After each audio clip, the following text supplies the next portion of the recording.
안녕하십니까. 오늘은 아스타나 엑스포 2017에 대해서 한번 얘기해 보도록 하겠습니다.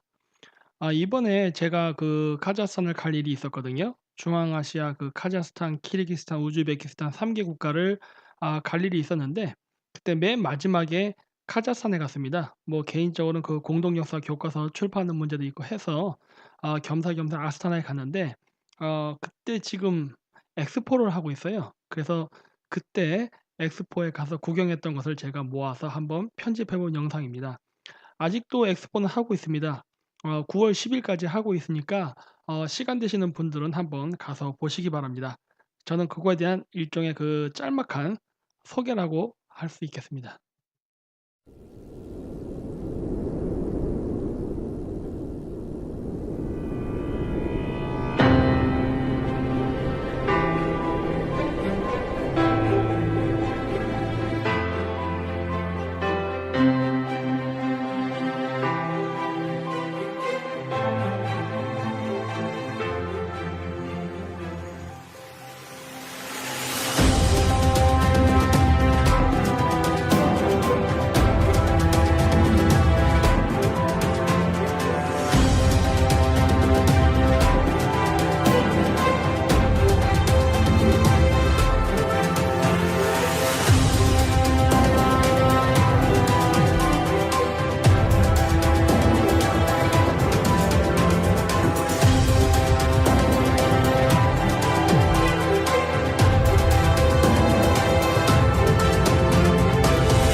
그 소개 영상 잘 보셨죠? 앞에 보여드렸던 건 그 아스타나 그 엑스포의 소개 동영상이었습니다. 현재 그 2017년 엑스포는요. 카자흐스탄의 수도 아스타나에서 하고 있고요. 공식 명칭은 엑스포 2017입니다. 그래서 이제 주제는 대체 에너지, 뭐 그래서 퓨처스 에너지라 그래서 미래 에너지라고 되어 있는데 약 100개국이 참가했고 10개의 참가 단체에서 110개의 그 단체가 이번에 참가하게 됐습니다. 그래서 이 지역에 보면요. 제가 안에 들어갔을 때 찍은 모습인데 가운데 중앙에 거대한 공이 있고 그 주변을 여러 가지 건물들이 감싼 형태로 되어 있습니다. 그래서 굉장히 그 건물 모양이 특이한데요. 이건 위에서 본 그 일종의 조감도 지도인데 아까 보셨던 그 가운데 둥근 그 원형이 여기 100 번이라 써 있는 중앙의 그 번호입니다. 그리고 거기를 감싼 그 3 개의 그 테두리가 있는데 여기 보시면 색깔이 하나, 둘, 셋, 4 개로 나눠져 있는 것을 볼 수 있습니다. 이 4 개의 색깔은요 각각 물불 바람 흙 그래 가지고 고대 그 그리스라든가 그다음에 조로아스트교에서 그 만물의 물질의 근원 해 가지고 나오는 사원소 있죠. 그 사원소를 각각 상징적으로 나타냈습니다.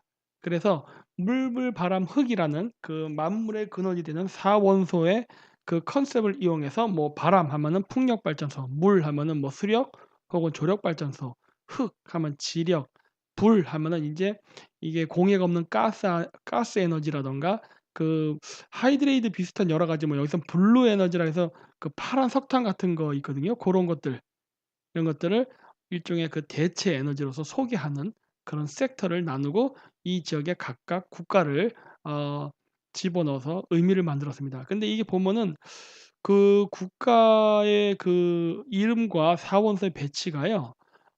딱 맞지 않습니다.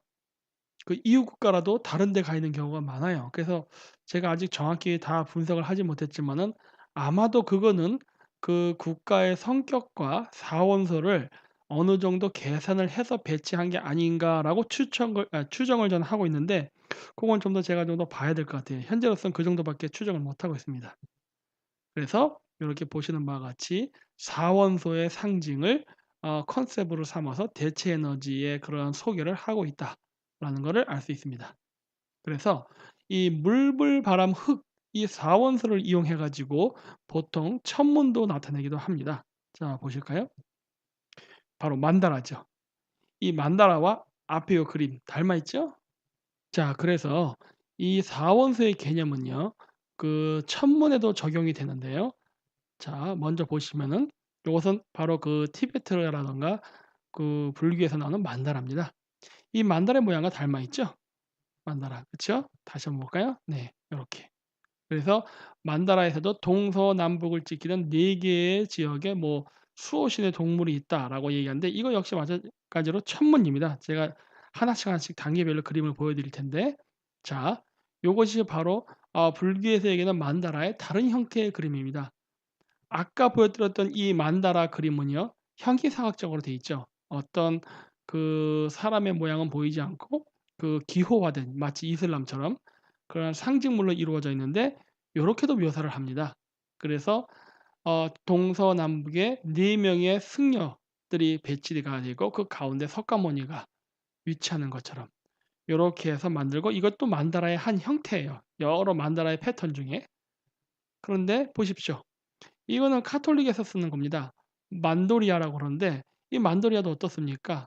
가운데 예수를 넣고 그 주변으로 해서 4 마리의 동물을 놨죠. 이 4 마리의 동물도 마찬가지로 이 앞에서 보여드렸던 불교의 만다라 이거와 같은 컨셉을 가져가죠. 근데 여기 보면 흥미롭게도 여기 뭐 사자도 나오고 소도 나오고 합니다. 이거 왜 그럴까요? 요거는요. 바로 별자리를 나타내기 때문에 그렇습니다. 그래서 여기 밑에 보시면 황소랑 사자가 보이고 위에는 천사랑 독수리가 보이죠? 자, 먼저 하나씩 하나씩 보겠습니다. 왼쪽 밑에 사자가 있는 것은 사자자리를 뜻합니다. 그리고 이 사자자리 별자리의 반대편에 있는 별자리는요. 바로 물병자리예요. 독수리는요. 물병자리를 상징해요. 그리고 오른쪽 밑에 있는 황소자리 타우루스거든요. 이 황소자리의 반대편에 있는 별자리는 전갈자리입니다. 거기에 천사로 그렇게 묘사가 되어 있는 거예요. 그래서 여기 보면은 이 가운데 예수님의 위치가 바로 황도 12궁의 동 동서남북 혹은 봄, 여름, 가을, 겨울을 결정하는 4 개의 별자리의 가운데 배치되었다는 걸 알 수가 있어요. 아 이 흥미롭네. 그 패턴도 같이 아까 그 앞에 만다라 이런 것들과 자 바로 별자리를 본딴 겁니다. 한 번 더 눌러 볼까요? 자 요렇게. 그래서 어 황도 심의궁 중에 우주의 봄, 여름, 가을, 겨울을 결정하는 그 분수령이 되는 경계에 있는 별자리인 황소자리, 사자자리, 정갈자리, 물병자리는요. 각각 흙, 불, 물, 공기를 나타냅니다. 사원소를 나타내요. 그리고 그 가운데의 위치에 바로 예수 혹은 에너지의 중심체가 온다라고 지금 현재 아스타나에는 있는 그 엑스포에서는 묘사하고 있죠. 자 근데 이제 흥미로운 건요. 여기에 바티칸이 참석했다는 겁니다. 뭐 바티칸도 일종의 그 독립국가니까 얼마든지 참가할 수 있죠. 그런데 여태까지 저는 엑스포에 바티칸이 참가하는 거를 본 적은 없는 것 같아요. 우리나라 대전 엑스포 때 바티칸이 왔나요? 전 잘 모르겠습니다. 어쨌든 좀 흥미로웠습니다. 그래서 좀 이번에 저 거기도 가 봤는데 거기 가면 재미있는 게 이렇게 가운데 만다라 그림이 있죠? 예수님의 형상을 하면서 이거를 우주로 묘사한다는 거예요. 그것도 우주의 한 중심으로서. 근데 이걸 보고 보니까 요거는 인제 동영상이고 이제 좀 편집된 걸로 이렇게 묘사하는 거예요. 근데 이걸 보고 '야 드디어 바티칸이 이 신에 대한 그 어떤 개념이나 이미지를 공개하는가?'라는 굉장히 흥미로운 생각을 하게 됐습니다. 왜냐하면은 여기 갔더니 그 처음에 들어가면은 이게 대체 에너지를 소개하는 지역인데 바티칸이 좀 생뚱맞잖아요. 근데 이제 가 봤더니 거기서 인제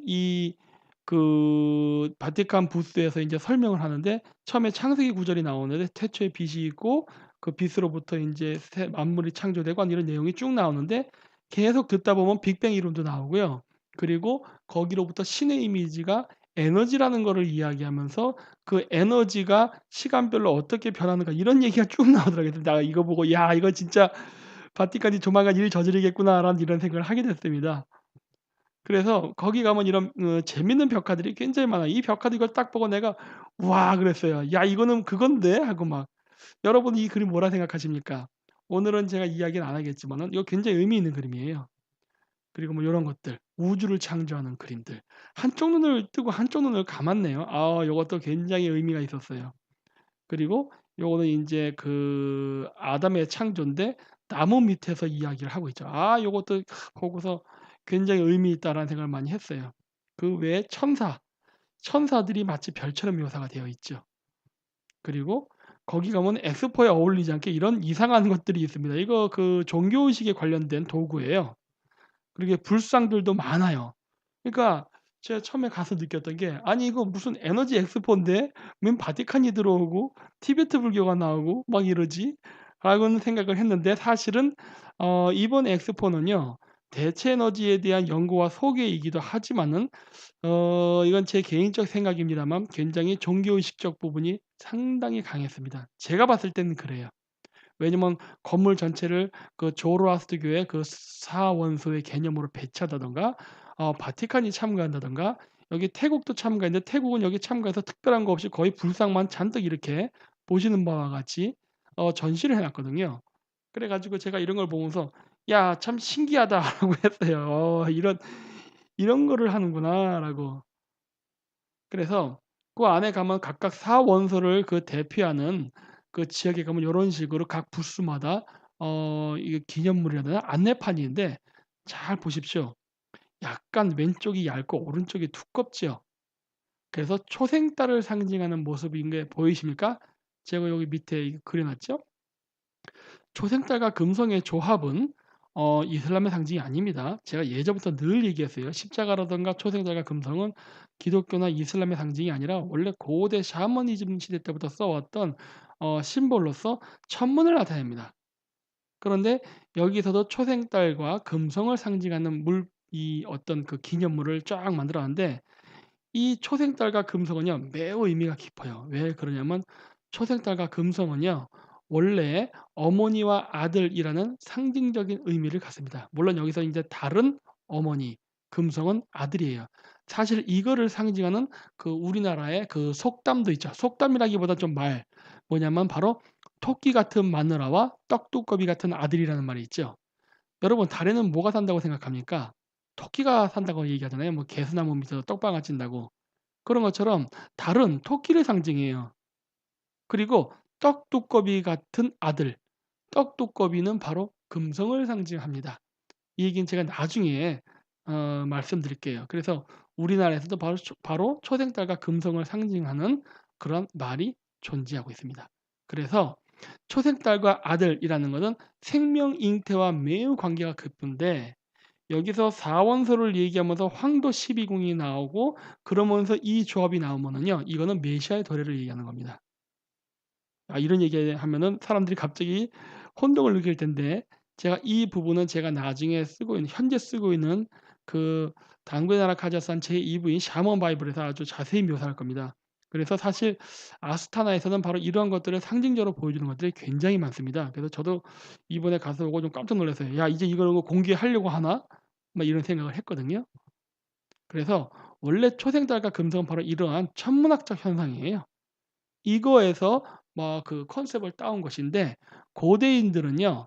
그 태양과 달이 겹치는 즉 일식 혹은 월식이 일어나는 것을 하늘의 그 남자 신과 여자 신이 섹스를 하는 거라고 생각했어요.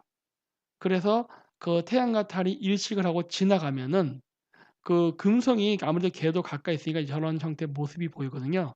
저것을 마치 태양과 달이 섹스를 해서 임신해서 잉태한 어떤 아들 혹은 딸이라는 인식이 있었어요. 그래서 연금술에서도요. 금성은 태양의 아들이라고 합니다.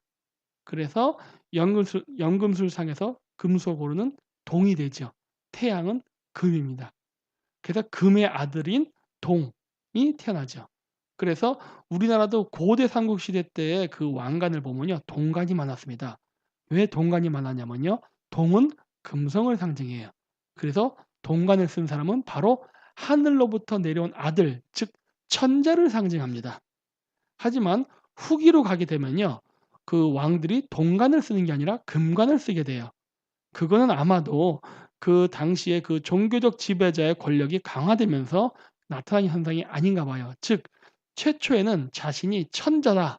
그래서 하늘의 아들이라고 겸손하게 얘기하다가 점점 문명이 발달하고 인간의 과학이 발달하면서 그 국가의 기능이 복잡화되고 보다 더 다양화되면서 강력해지자 그 사람들의 그 사회의 지배자들이 나는 신 그 자체다. 마치 태왕왕 루이 14세처럼 그렇게 변한 게 아닌가라고 생각합니다. 이런 현상은 기독교에도 있었죠. 기독교에서 처음에 예수는 선지자 혹은 하나님의 아들이라고 불리다가 나중에는 예수가 하나님 그 자체를 변해버리는 현상이 나타나죠. 이러한 현상은 고대 샤머니즘 세계에서도 있었습니다. 자, 그래서 보시면은 이런 식으로 불교에서도 보면요. 초생달 안에 관세음보살이 있는 그림으로 나와요. 초생달과 금성의 조합이죠. 오른쪽 그림은 어떻습니까? 이건 관음 마찬가지죠. 밑에가 이렇게 슉 꼬였는데 그 모양이 초생달처럼 보이죠. 그 가운데 사람이 있고 맨 밑에 사카라 그래가지고 이거는 그 옛날 팔레스타인 지방 이스라엘 지역에 있었던 고대 신인데 모습이 닮았죠? 관음이랑. 그 위에는 사이렌. 이 모양이 모티브가 돼서 나온 게 맨 위에 있는 그림이 바로 스타벅스의 심볼입니다. 오, 스타벅스의 심볼이 이렇게 연결되어 있고 이 컨셉은 바로 초생달과 금성을 상징한다. 근데 또 스타벅스 여인의 머리 위에 왕관에도 오각별이 또 그려져 있네요. 재미있게. 자, 다른 그림 볼까요? 왼쪽은 브리아트 샤먼. 머리에 초생달과 금성의 모양을 그리는 풍습이 있습니다. 그건 인도도 마찬가지죠. 시바신. 마찬가지예요. 또 어떨까요? 왼쪽 연금술에서 나오는 겁니다. 그리고 가운데 미트라신. 미트라신도 마찬가지예요. 달 속에 태어나는. 그리고 요 밑에 인카인가 마얀가 정확하지 않은데 거기도 마찬가지로 저렇게 묘사합니다. 그리고 오른쪽은 성모 마리아. 똑같죠. 그렇죠? 그리고 요거 왼쪽 이거 뭡니까? 야훼. 유태인의 신인 야훼도 마찬가지로 묘사한다는 거죠. 오른쪽 사일렌, 맨 밑에 그래서 몽골. 이건 부리아트입니다. 몽골도 이거 똑같은 거였어요. 마찬가지로 초생달과 금성으로 표현합니다. 저게 왜 금성인 줄 아냐고요? 탱그리시나 의하면은 탱그리는 금성 머리 위에 불을 붙였다라는 이야기가 나옵니다. 그래서 머리 위에 불이 붙은 그 동그라미죠. 저거 그래서 금성이에요.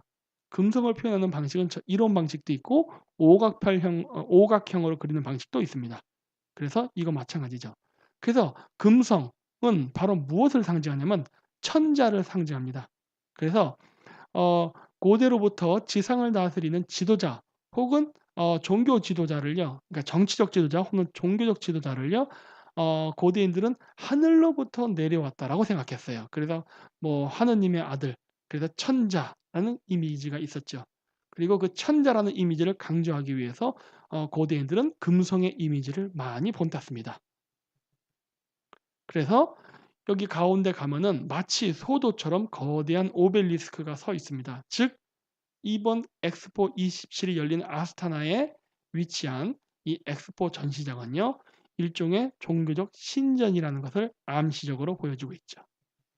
그리고 거기에 가면 이렇게 물, 불, 바람, 흙을 상징하는 기념물이 있습니다. 이거 뭐일 것 같습니까? 바람에 흔들리죠? 그래서 이거는 바람을 상징하는 겁니다. 그래서 바람을 상징하는 조형물이 그 바람을 상징하는 국가들 그 주변에 조각이 되어 있습니다. 그리고 요거는 불을 상징하는 거예요. 불을 상징하는 거는 하나, 둘, 셋, 넷, 다 여섯, 육각이죠. 육각형으로 묘사를 합니다. 왜냐면은 6, 그거 아십니까? 666이라는 숫자 있죠? 이거 원래 악마의 숫자는 아닙니다. 이게 지금 오늘날 왜곡이 되어 있는데 666, 즉 6 곱하기 6 곱하기 6은 216이에요. 바로 216이라는 숫자가 나오는데 216, 이게 아마 지금 제가 조금 까먹었는데 태양의 지름이 21,600마일일 겁니다. 아마. 아니면 216,000마일. 둘 중에 하나예요. 제가 조금 헷갈리는데 그렇게 해서 216이라는 숫자가 나오고요. 그다음에 그 달의 그 지름도 2160마일입니다. 216이라는 숫자가 나와요. 그리고 황도 12궁을 태양이 그 한 별자리씩 이동을 하는데 우리가 무슨 물고기자리 시대, 물병자리 시대 뭐 이런 식으로 어떤 시대라는 천문학적 주기를 나타내는데 태양이 그 한 별자리에서 그다음 별자리를 이동하는 데 걸리는 시간은 2160년. 즉 여기서도 216이라는 숫자가 나옵니다. 그래서 이 216이라는 숫자는 태양과 달과 매우 밀접한 관계가 있어요. 그래서 여기서는 육각형을 태양으로 묘사했습니다. 그리고 물을 상징하는 지역. 물을 상징하는 지역에 가면 이게 물을 상징하는 조형물을 이렇게 만들어 놨습니다. 그렇죠? 그리고 지구를 상징하는 지역에는 이렇게 대지, 땅을 상징하는 이러한 조형물을 만들어 놨어요. 그래서 사원소 배치의 건물을 지을 때 전체적으로 그 만물의 근원의 물질이라고 생각하는 사원소로 나누어서 건물을 만들고 그 건물 앞에는 바로 이런 사원소를 상징하는 조형물이 있습니다. 그리고 이 사원소는 뭐라고 했습니까? 아까처럼 그 이 사원소는 각각 그 황도 12궁 중에 봄, 여름, 가을, 겨울을 그 나누는 그 별자리, 황도 12궁 중에 4개의 별자리를 상징한다고 했죠? 그래서 그거를 상징함으로써 바로 이 지역이 만다라를 상징한다는 걸 보여줄 수 있어요. 그래서 이번 엑스포는요, 굉장히 그 건물 구조가 우주 전체를 묘사해서 만들었을 뿐만 아니라 대체 에너지 개발 플러스 대체 에너지라는 개념의 신의 개념이 포함된 일종의 새로운 뉴에이지 운동 같은 그런 게 아닌가라는 생각을 한번 개인적으로 해보게 됐습니다. 궁금하신 분들은 아직도 시간이 남아 있으니까요. 9월 10일 이전까지 한번 직접 가셔서 보시기 바랍니다. 감사합니다.